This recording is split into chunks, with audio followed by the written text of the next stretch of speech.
Good morning students. बेटा आज हम 13वां पाठ सुखी राजकुमार वो आज हम पढ़ेंगे। ये बेटा एक कहानी है राजकुमार की और उसके साथ एक गौरैया है, उसकी कहानी है। उसमें ये बताया गया है कि कैसे समाज का दुख है वो केवल आदमी को, मानव को ही नहीं बल्कि जो मूर्तियाँ उन तक को प्रभावित करते, एक निर्जीव चीज़ को भी उसको वो प्रभावित कर रहा है। ये जो कहानी है ये ऑस्कर वाइल्ड के द्वारा लिखी हुई है और इन्होंने जो मानव की जो प्रवृत्तियां हैं, ठीक है, उनका सुंदर चित्रण किया है। आइए बेटा अब हम इस स्टोरी में देखते हैं, इस कहानी को ध्यानपूर्वक पढ़ते हैं और उसका जो आनंद है वो हम लेते हैं।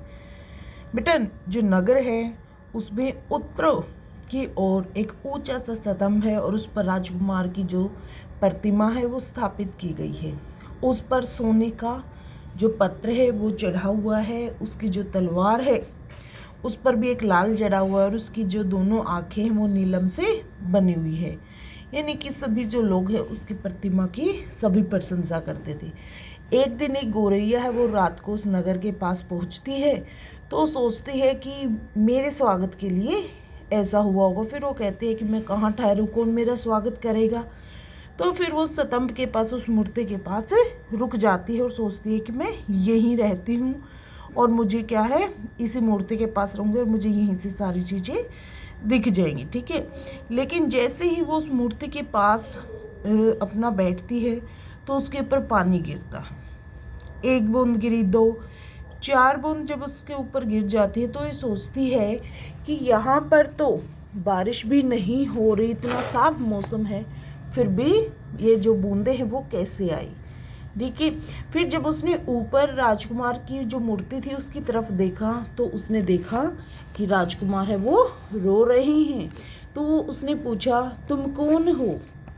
तो जो राजकुमार है उसने जवाब दिया मैं सुखी राजकुमार हूँ। फिर गौरैया पूछती कि जब तुम सुखी हो तो फिर आप रो क्यों रहे हो? तो फिर राजकुमार ने आंसर दिया कि जब मैं जीवित था ना तो मेरी जो जिस राजमहल में मैं रहता था वहाँ पर दुख को प्रवेश भी नहीं किया जाता था, मेरे चारों तरफ सुख ही सुख था। लेकिन जब मेरी मृत्यु हो गई तो मुझे मूर्ति बना के कहाँ, या नगर के बीच में खड़ा कर दिया गया और इस नगर के जो दुख हैं उनको देखकर मेरा जो मिश्र धातु से बना हुआ मेरा जो हृदय है वो भी आज फट रहा है। राजकुमार कहते हैं कि मैं क्या है, ठोस? अच्छा तो आप ठोस सोने के नहीं हो। गौरैया ने सोचा मगर वह शिष्ट थी तो वो जोर से उसने ये बात नहीं कही।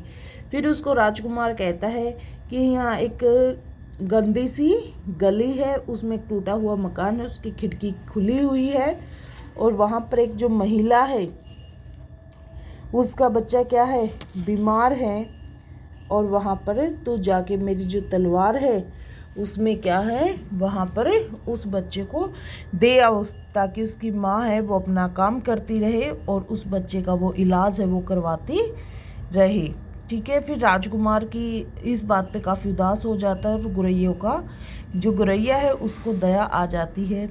बहुत तो ठंड वहाँ पर थी लेकिन फिर भी वो कहती है कोई बात नहीं, मैं तुम्हारा काम कर दूंगी। और वो तलवार में से, जो तलवार की मूठ थी उसमें से वो लाल है वो निकाल लेती है और अपनी चोंच में उड़ाकर उस घर के पास पहुंच जाती है। बच्चा बुखार के कारण क्या था, बिस्तर पर तड़प रहा था। वह फुदक कर अंदर गई और मेज पर उसने वो चीज़ें, वो जो लाल था वो रख दिया, ठीक है। फिर बच्चा कह रहा है आग कैसा अच्छा लग रहा है। बच्चे को लगा कि शायद मेरा जो बुखार है वो उतर गया है। फिर कुछ देर के बाद जब वो, इसलिए उसने क्या है, राजकुमार ने क्या कहा उसको जब आने के बाद गौरैया को कि तुमने आज एक भलाई का काम किया है, और वो ये सब सोचने लगी और सोते सोचते वो सो गई। फिर अगला दिन उठा, वह नदी में गई, नहाई। फिर उसने कहा कि मैं आज रात को मिस्र देश में जाऊंगी, ठीक है। लेकिन जब चांद उगा तो राजकुमार के पास गई और बोली तुम्हें मिस्र देश में अगर कोई काम है, किसी को कुछ कहलवाना हो तो बता देना क्योंकि मैं भी जाने के लिए तैयार हूँ। गौरैया गौरैया नहीं गौरैया, क्या तुम आज रात ठहर नहीं सकती? ऐसा है उस मूर्ति से आवाज़ आती है।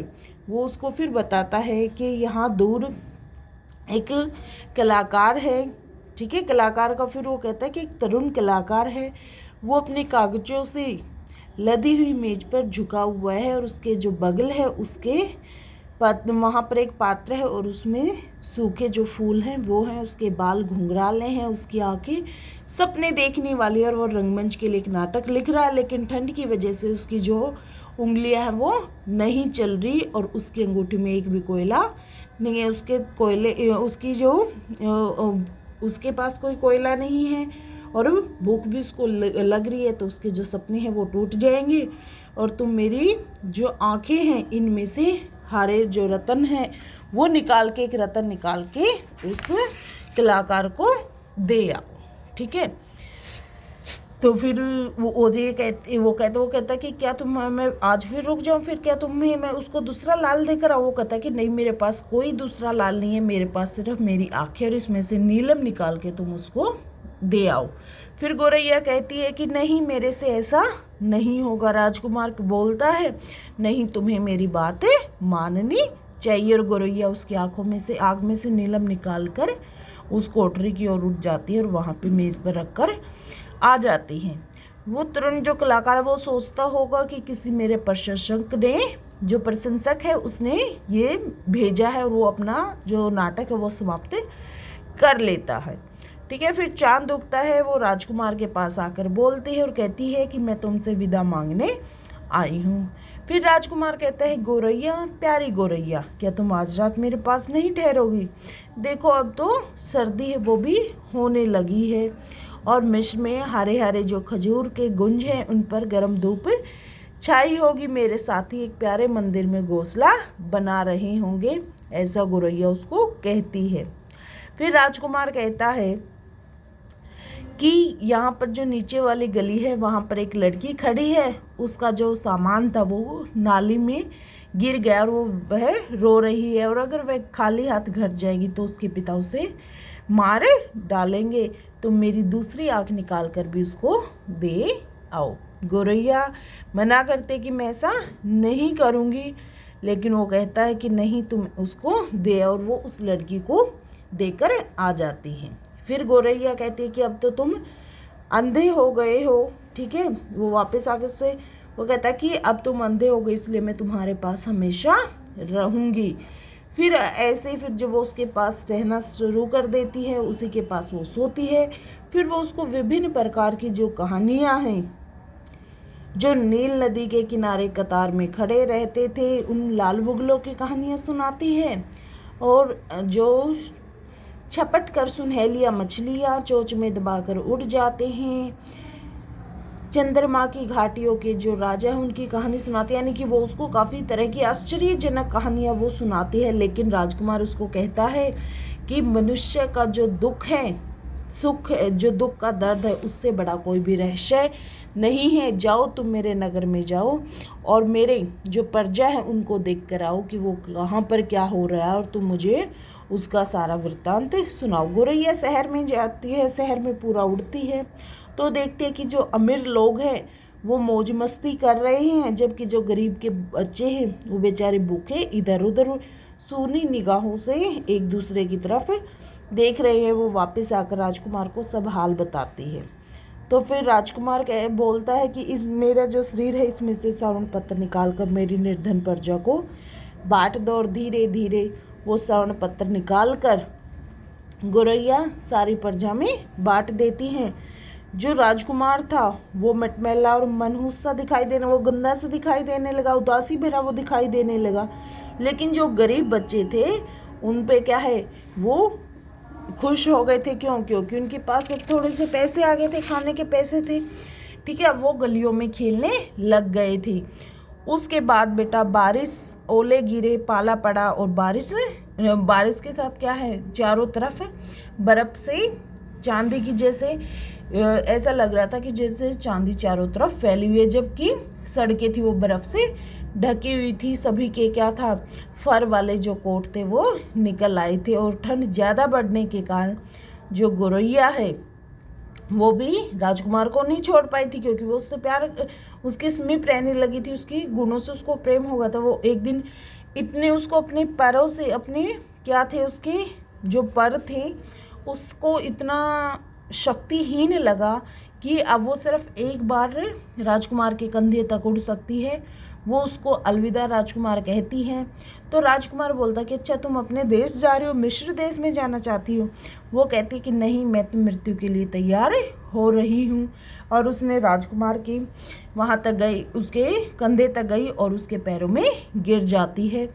फिर वो गिरते ही बेटा मर जाती है।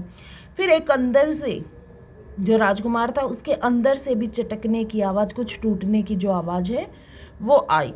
फिर अगले दिन मेयर है वो अपने जो दूसरे सदस्य थे उनके साथ गुजर रही थी, तो वो आपस में बात कर रहे हैं कि ये जो तस्वीर है, ये जो प्रतिमा लगी हुई है, ये कितनी भद्दी लग रही है। दूसरे सदस्य भी हाँ में हाँ मिलाते हैं और वे बात करते कि यहाँ पर तो जो चिड़िया हैं वो भी आके मरने लग गई हैं, और उस मूर्ति को वहाँ से हटा दिया जाता है। और फिर आपस में उनकी बहस होती है कि इस मूर्ति से मेरी मूर्ति बनेगी, मेरी मूर्ति बनेगी। लेकिन जो कारखाने में मिस्त्री है वो कहता है कि कैसा अद्भुत है कि ये जो टूटा हुआ जो हृदय है, जस्ते का जो मिक्स धातु का हृदय था, ये भट्टी में पिघल ही नहीं रहा है। तो उस मूर्ति को भी कहाँ है, कूड़ेदान में फेंक दिया जाता है। गोरैया की जो लाश थी उसको भी कूड़ेदान में फेंक दिया जाता है। फिर ईश्वर है वो अपने देवदूत से कहता है कि जाओ इस नगर की 2 जो मूल्यवान वस्तुएं थी उनको लेकर आओ। एक तो क्या था, वो राजकुमार का मिक्स धातु से बना हुआ दिल था, और दूसरा गोरैया की लाश। और ईश्वर कहता है कि हाँ, इन दोनों को बिल्कुल ठीक कहा, इन दोनों को लेकर आओ, और मेरे सरों की जो डालियाँ हैं उन पर गोरैया है वो सदा चहकेगी, और मेरे वन में जो राजकुमार है वो हमेशा विहार करेगा। ठीक है बेटा, ये हमारी जो कहानी है वो कंप्लीट हो गई है। इसी के साथ इसके कुछ बेटा पाठागत प्रश्न है वो और कर लेते हैं हम। पहला है, नगर के लोग राजकुमार की प्रतिमा की तारीफ करते हैं। क्यों करते हैं? क्योंकि उसकी जो प्रतिमा है उसमें बहुमूल्य वस्तुएं लगी थी। मनुष्यों के नहीं, एक मूर्ति को दूसरे के दुख हैं वो दिखते हैं। इसमें क्या है? विडम्बना, चमत्कार, मनुष्य का स्वभाव मनुष्य विरोधी। एक विडम्बना, एक अजीबपन, एक अनोखापन है बेटा। क्या मूर्ति को ऐसे हमारे दुख दर्द दिखाई देते हैं? सच्चाई में अगर हम बात करें नहीं दिखाई देते, लेकिन कहानीकार ने अपनी कहानी में लिखे हैं। सुखी राजकुमार का हृदय भट्टी में न गलने का क्या अभिप्राय था? क्यों था? क्योंकि सभी लोग अपने किस में थे? संवेदनाओं को स्वार्थ सिद्धि का साधन न बनने देना। उसने क्या अपना, उसने अपने जस्ते का, अगर उसका जस्ते का दिल पिघल जाता तो मेयर का या किसी और का बनती वहां पे मूर्ति, लेकिन उसने वो चीज नहीं होने दी। गोरैया सुखी राजकुमार के सानिध्य में क्या सीखती है? क्या सीखती है? निस्वार्थ प्रेम। मिस्र देश का बार बार जिक्र करने से गोरैया की किस बात का पता चला है? किस बात का पता चला है? बात को टालने की प्रवृत्ति, साथियों के प्रति अटूट लगाओ, पर्यटन के प्रति अनोखेपन और ऐश्वर्य के प्रति लगाओ। क्या था? अनोखापन और ऐश्वर्य। मिस्र तो क्या है, ऐश्वर्य से भरपूर है और अनोखापन भी था, क्योंकि वहाँ पर वो क्या है, अपनी शहीद के तौर पे वो वहाँ पे वो सब मिलते थे। नेक्स्ट है बेटा, निम्नलिखित में से मुहावरा कौन सा है? बूंद टप से गिरना, विहार करना, मार। कौन सा है बेटा? हाँ में हाँ मिलन। मैं इसी जगह पर ठहरूंगी अर्थ को ठीक तरह से व्यक्त करने वाला उपयुक्त होके क्या है? मैं यहीं ठहरूंगी। मानवीय गुणों को मानवेतर प्राणियों द्वारा व्यक्त करने में है, क्या है व्यक्त करने में? विडम्बना। ठीक है बेटा, ये हमारा जो 13 सुखी जो राजकुमार है वो हमारी जो कहानी है वो पूरी हो गई है। ठीक है बेटा, ओके, थैंक यू बेटा।